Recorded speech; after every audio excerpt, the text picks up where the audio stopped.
So let's look at how a PLC might design a valid and reliable assessment that is aligned to a learning goal that they have developed for their student growth goal. Now, this process could be done for any student learning goal that you might have, but it is very helpful to be able to think around how I might ensure that the assessments I've developed are really valid and reliable to my learning goal inside of my SGG. So let's take a look. The first step that we look at in terms of mapping out our tasks or assignments or assessments to a learning goal is to start with what is called the Hess Cognitive Rigor Matrix. And so here is the Hess Cognitive Rigor Matrix.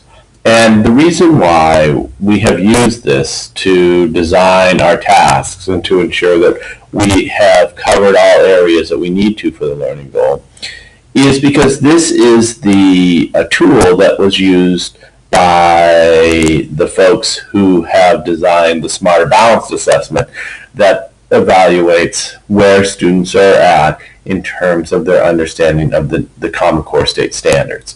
In fact, the Hess Cognitive Rigor Matrix was developed for this explicit purpose to manage the transition from the previous state standards to the Common Core State Standards. And it really combines Bloom's taxonomy with Webb's depth of knowledge. And as you can see in the design of this rigor matrix, Bloom's taxonomy moves down the left-hand side, and Webb's depth of knowledge moves across. And in it, they define different tasks that would match that level of both Bloom's taxonomy and a depth of knowledge. And what we want to do is, based on whatever the learning progression is developed, we want to create depths of knowledge tasks that represent all different levels of knowledge, regardless of the Bloom's level that it's at. And many of the state standards are built inside of Bloom's levels, but then we have to decide if we're going to figure out where learning is at, move towards the different levels of depth of knowledge. So let's take a look at each one of those components. The first step we'll take is to do what I call a learning progression.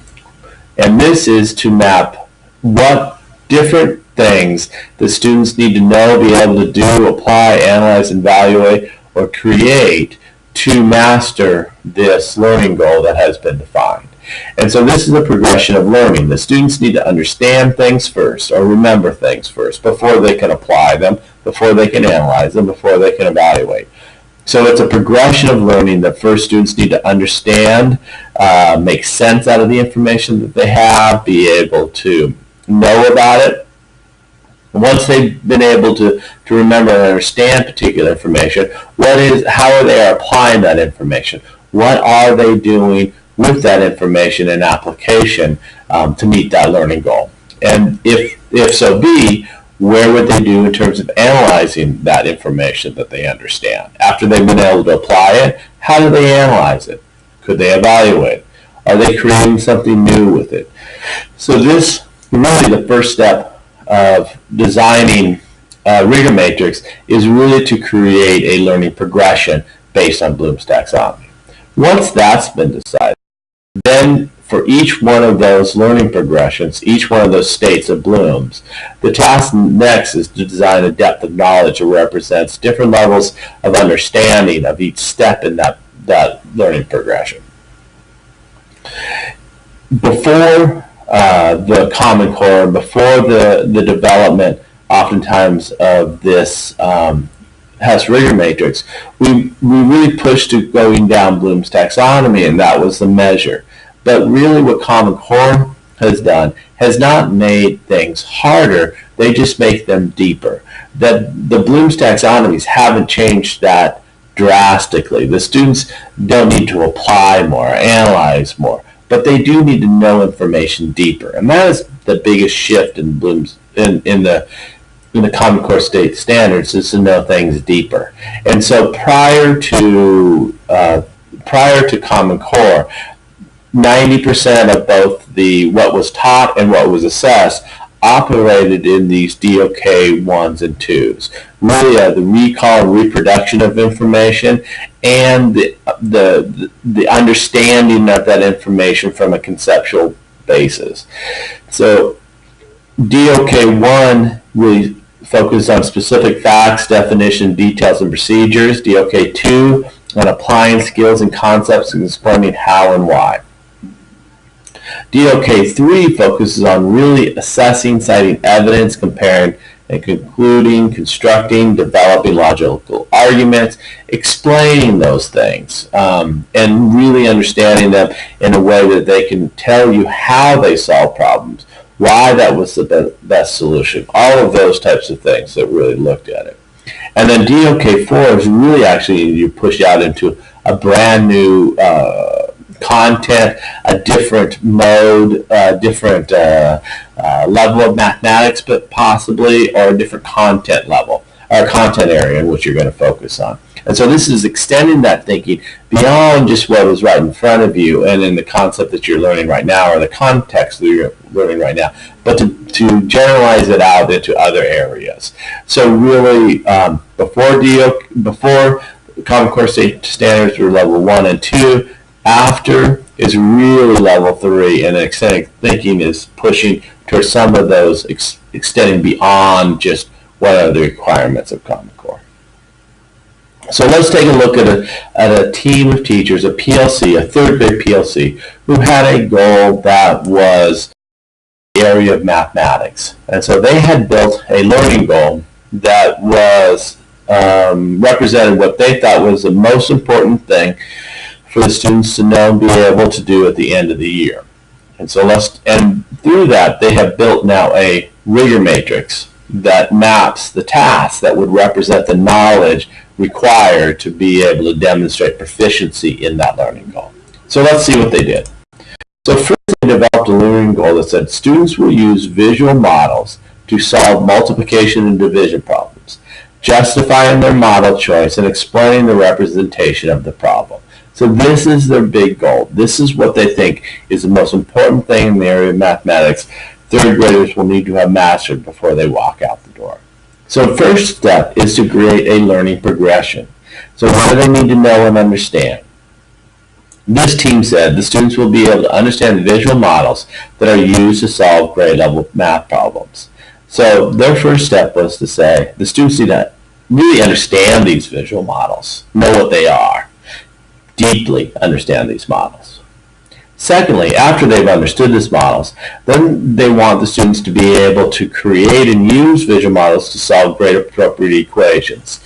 So the next step of this learning progression is once they know and understand the models, then they can use the models and create the models to solve equations.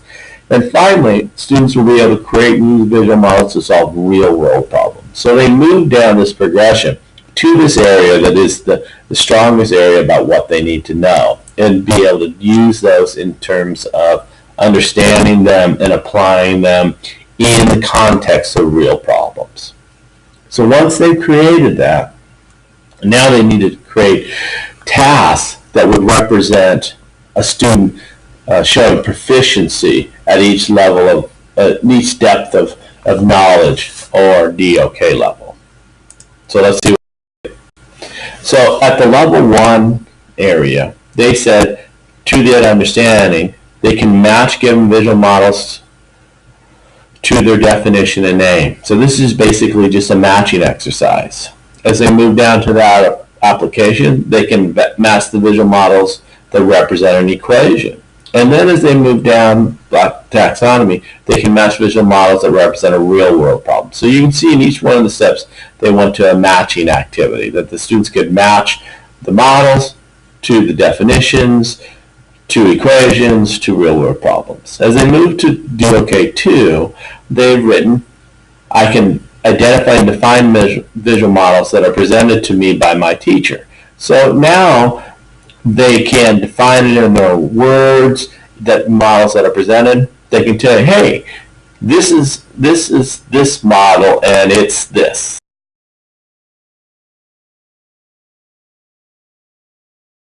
In their own words. as they move down into the next level of blooms, I can create a visual model for an equation that is presented to me by my teacher. I can create an equation for a visual model presented to me by my teacher. So here is that they can start creating these models and showing these models based on what is presented to them. So this is the next step upon matching. And then, as you can imagine, I can create a visual model for a real-world problem that is presented to me by my teacher. And I can create a real-world problem for a visual model presented to me by my teacher. So same thing, one is equations, next one is real-world problems. This is all kind of the areas where students this is the different depths of knowledge of each one of the learning progressions prior to the mastery level. Now, let's go to DOK3, as we talked around, these were oftentimes the pre-Common Core. Now we're going to move to the post-Common Core. Let's look at what they do in the understanding. I can make and define visual models and explain why/how it is used to solve math problems. Not just what it is, but why and how it can be used to solve math problems. Really critically important.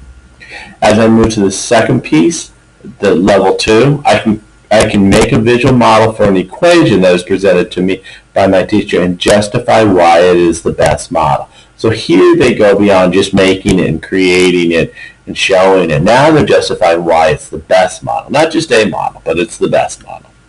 And then finally, in DOK3, I can create and use a visual model for a real-world problem that is presented to me by my teacher to accurately solve the problem and justify why it's the best model. As you can see, this is really the task that represents proficiency to that learning goal. Regardless of what the content is, this is the task that they really want to look at. Now, as you can see, these blue areas of the extended thinking really bring the same idea out into a different area. And you can see as they are asked to describe where and how the models are used in architecture, nature, science, social studies, or in the world at large. So you can see how they have taken this modeling and pushing students who already have mastered this task, already know how to model, solve mathematics problems, and now they're asking them to dig deeper about modeling in terms of different content areas, to really deeply understand modeling. Now, the coloring really represents a way that I've felt like can help people understand what each one of these tasks might be used for. This pinkish color is really the area which I think are essential to be part of a pre-assessment for each unit of instruction. Because I want to know where students are in the context of modeling as the content changes and potentially gets more complicated. The models might shift between different mathematical concepts. We might use different types of models for multiplication and for division. But I really want to know exactly where students are at.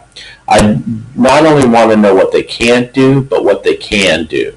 And for every student, I want to understand where that moment is between what they can do and what they can't do. And this, by giving tasks in this area, will help me figure out where students might be and sit on their progression towards learning. The light green I would also use in the pre-assessment also to see if students are really approaching proficiency and don't take much to be able to get there. And then the post-assessment really should do what is in this light green and green. Because not only the one that defines the proficiency, but if students have started way below, I really want to actually see whether students' growth happened as approaching proficiency at these DOK3 levels. And so this would be how I would define a student that had to be approaching proficiency, is this is what they can do, this is what they still need to work on. If I'm going to give feedback and provide personalized instruction for students, it's critical I know where they sit on these different types of tasks. Which ones can they do and which ones can't they do? If they've mastered this dark green area, then here's some extension activities in the blue that they could work on. And these would be great activities of independent work that students that are in your Excel or high cap category to be able to work deeply about modeling and take it to the next level and do some projects based on these activities. So this is what the teachers have done. This is how they've set it up. This was their Rigor matrix for their learning goal about students being able to model multiplication and division. So let's see what tasks they created in just short order. So what this diagram shows is the representation of tasks here that they have built that represented one unit of instruction that could demonstrate and show where students might be at. And by giving these tasks to students, we'll be able to diagnose where students lie on their depths of knowledge and in the learning progression prior to a unit of instruction, and could be designed, be used for their post-assessment.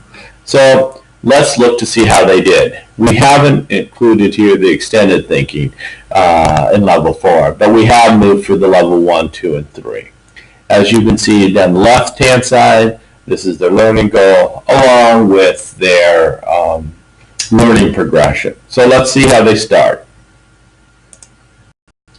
In the first one, students will be able to understand visual models that are used to solve grade level problems. They start with a simple matching activity, in which the models are here on the left-hand side, names of models are here, and they really have to be able to say, this model is this model is this model is this, and be able to match them by saying, this is this model and this is that model. So this is the lowest level of understanding of the different models used.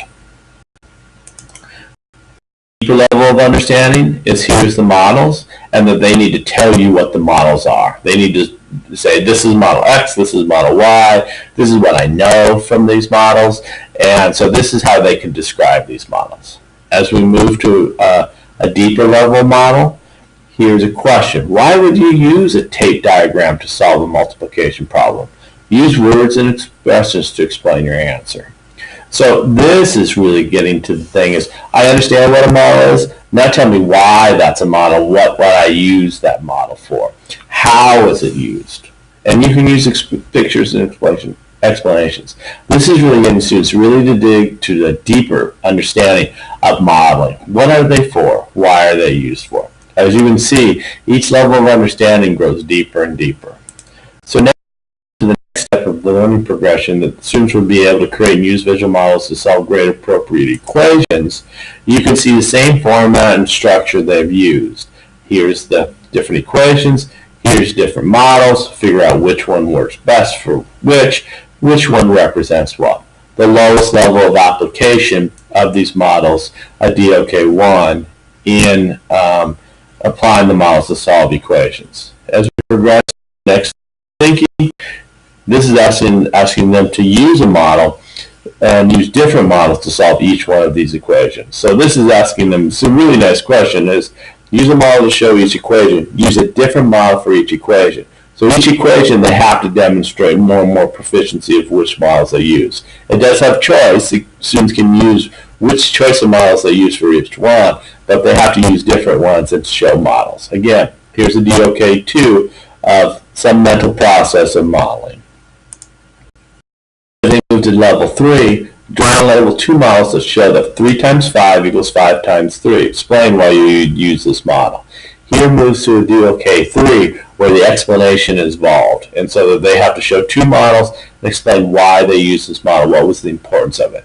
Here you go to that explanation and justification of the use of that model. So you can see 1, 2, and 3. Now let's look at the final progression. Students will be able to create and use visual models to solve real-world problems. So how do they do that? Well, Sarah puts 21 marbles into 3 bags. How many marbles did she put in each bag? Select the correct model for solving. Here they just want to be able to say, can they take a word problem, a real-life problem, and define the model that would be best used inside of a word problem. Again, it's at the lowest level of Bloom's taxonomy, but it's, not the lowest level of Bloom's taxonomy. It's the application of Bloom's, but it's the lowest level of depth of knowledge. as we move to the next task, they actually kind of combine 1 and 2. 7 kids shared 35 stickers. Draw a model to show how many stickers each child would get. So here's a story. They have to actually create a model that does that. And then the DOK 3 levels explain how this model helped you find this answer. So this would be a type of task that both has them use it and explain it and justify their thinking. So as you can see, is that the teachers have been able to create a way in which they can find exactly at the point, what the moment, as I believe Vygotsky calls the zone of proximal development, as where a student is, you found what a student can do and what can't do, and the moment, the actual moment in between those two, that really finds the learning, so we can provide instruction that moves students' learning forward. This is a type of way of building tasks that really help teachers figure out exactly where they are, have really valid and reliable assessments, and really be able to map learning and get feedback to students to move them along the learning trajectory towards mastery. So I hope that was a helpful explanation of team's journey through developing a rigor matrix. Here are some resources I put, and I will post them inside the YouTube video, so links that you can click on, and I hope that was helpful for you all. Thank you very much.